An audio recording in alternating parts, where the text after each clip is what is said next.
There are quite a few welfare implications that the cats are exposed to. So, cats generally tend to be quite solitary. They don't like to be forced to be around other cats. If they do bond with other cats, it's normally by choice which ones they like and which ones they want to avoid. So, in the cafe situations, they can't avoid other cats. They have to share resources, which again isn't great for cats. They have to share things like litter trays, water bowls, feeding stations, and the cats are kept in sometimes quite small pens overnight as well. My main concern is that cats are crepuscular, so they're active at dawn and dusk, and during the day they like to sleep most of the time.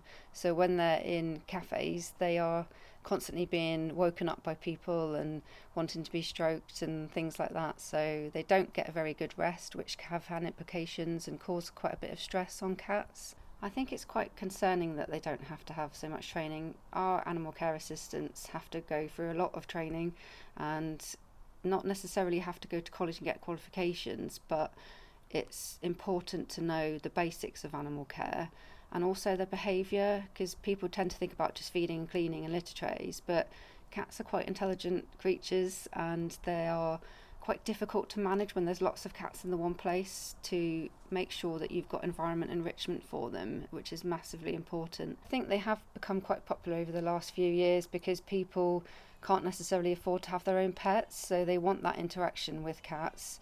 But I would suggest maybe volunteer at a rescue centre so you can then spend time with cats. We have lots of volunteers here that come in and help us with feeding and cleaning, and then they get to spend some time cuddling cats and handling kittens and grooming cats as well. So there are other ways that you can get your cat fix without necessarily supporting somewhere that doesn't really have the cat's welfare at heart.